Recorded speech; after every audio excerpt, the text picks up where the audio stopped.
Now we will at some point speak on WrestleMania, and we will at some point speak on the magnitude of last weekend, but halfway through yesterday we got the news that we never thought we'd get, or in 25 years that I never thought I'd see, that WWE has been sold or was potential to be sold, had potential to be sold. And we will break that down as time goes on today, but we will get to that, and we will get to that in a minute, as we got some, health updates to get to, based on the events of last night's WrestleMania. And one of the health updates has to do with Shane McMahon, as Shane McMahon apparently, Shane surprisingly returned to WWE last night. Shane had been gone from the company since, I believe, Royal Rumble last year. And after the situation with the Royal Rumble last year, Shane disappeared. So, honestly, in my opinion, it was good to see Shane back. But I think a lot of people were surprised to see him back. And actually, Shane ended up returning, and I believe it was off a leapfrog in his match with The Miz. He ended up getting injured, collapsing on the mat, and tearing his quad.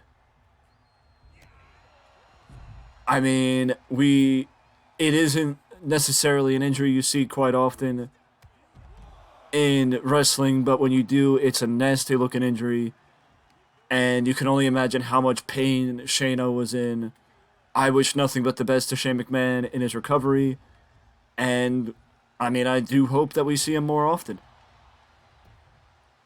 Another injury that took place was during the Hell in a Cell match, where Finn Balor sustained a severe enough injury that they had to stop the match halfway through, and the medical team entered the cage and stapled his head because he sustained he sustained a cut that deep that he had to get his head stapled during the match. And applause to Finn Balor for continuing the match even after what happening, with getting his head stapled. I really don't know what to say to that, but what you can say is applause to Finn Balor for going above and beyond in that category. And now the only question is, what's next for Finn, and more importantly, what's next for Edge? As we spoke about during the predictions yesterday, Edge said last year he wants to retire in his hometown of Toronto. So if he wants to retire in Toronto, then time might be wearing thin for the Rated R superstar. But the fact of the matter is, the real question is, if it does, what's left for him to do? Or if it is, what's left for him to do?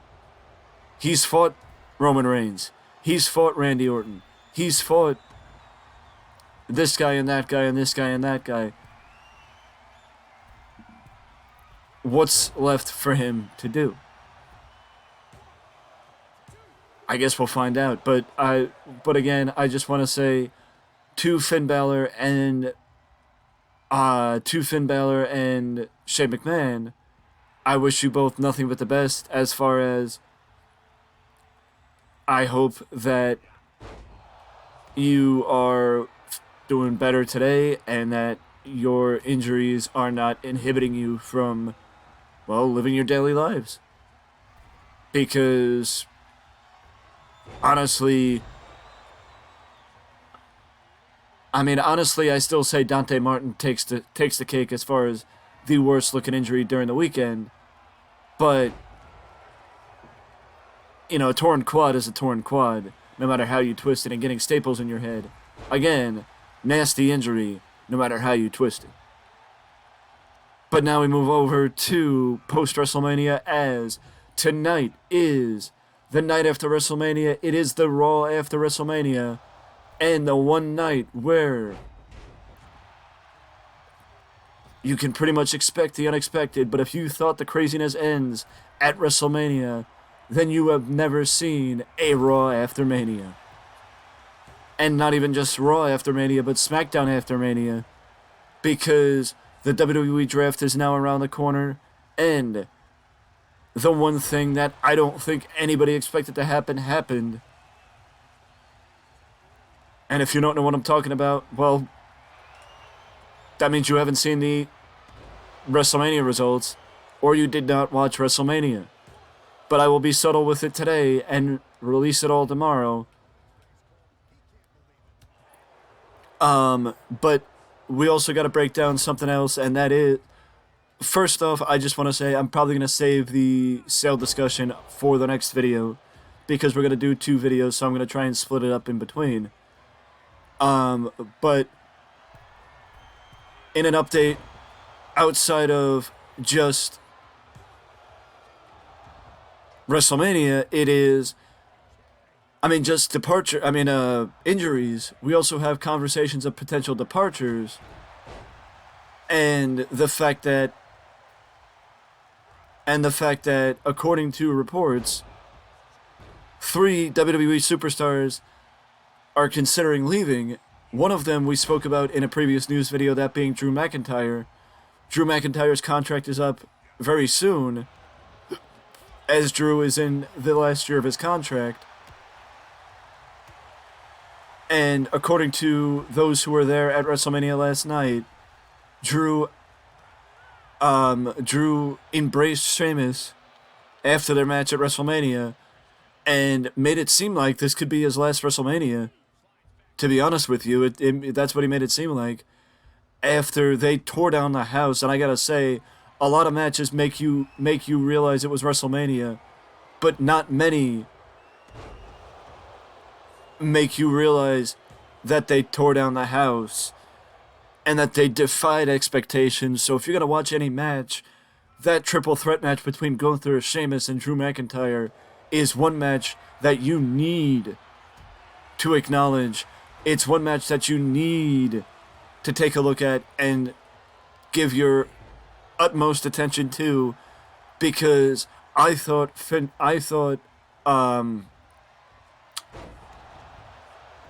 that Seth Rollins versus Logan Paul or Edge versus Finn Balor would be borderline match of the night. I did not expect Gunther versus Drew versus Sheamus to be as good as it was. Not to say that I didn't expect it to be a good match. I did, but those guys defied expectation, and the chemistry that the 3 of those guys have is unmatched by anybody in WWE.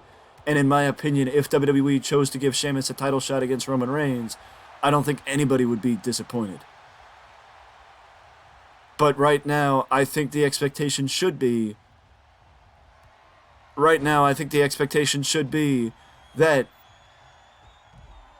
Gunther will be the one to finally dethrone the Honky Tonk Man and end the record-setting title reign that the Honky Tonk Man got in 1988 as the longest reigning Intercontinental Champion, which is something that I mentioned during the WrestleMania predictions yesterday, that I thought that Gunther could become the longest reigning Intercontinental Champion, and then take that momentum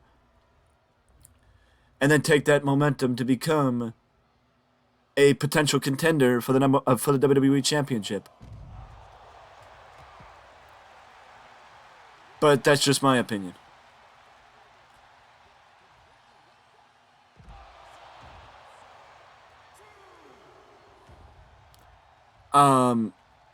Now we shift over to another one, as Bayley posted on social media just what was it?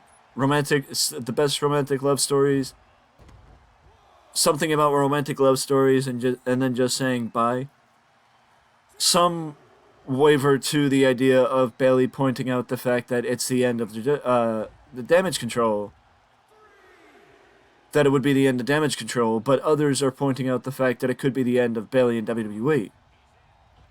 I don't think it's the end of Bayley and WWE. I think, if anything, it could be the end of Damage Control.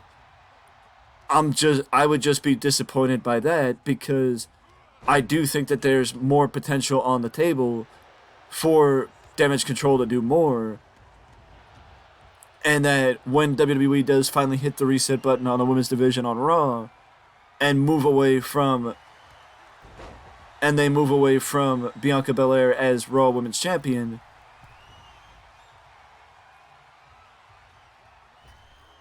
okay, whoever created Pac, I just gotta say, but that when they move away from Bianca Belair as Raw Women's Champion, that they're gonna need some fresh challengers, and Damage Control doesn't just give one fresh challenger, but 3 fresh challengers. And in my opinion, they would be much better off having one of them win the title, maybe Dakota Kai win the belt, and have Bayley get jealous and want the belt from Dakota Kai, and have that be the feud, as opposed to them break apart like that. Because also, breaking apart where one turns on the other, and you leave Io Sky or Dakota Kai in the middle, then you at least have the opportunity or the option to still have a tag team.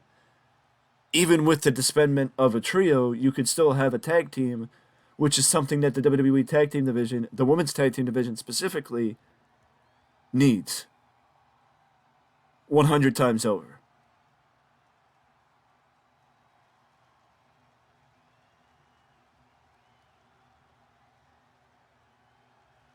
You know, 100 times over, it is something that the tag team division needs, as it would allow WWE to keep depth in that division.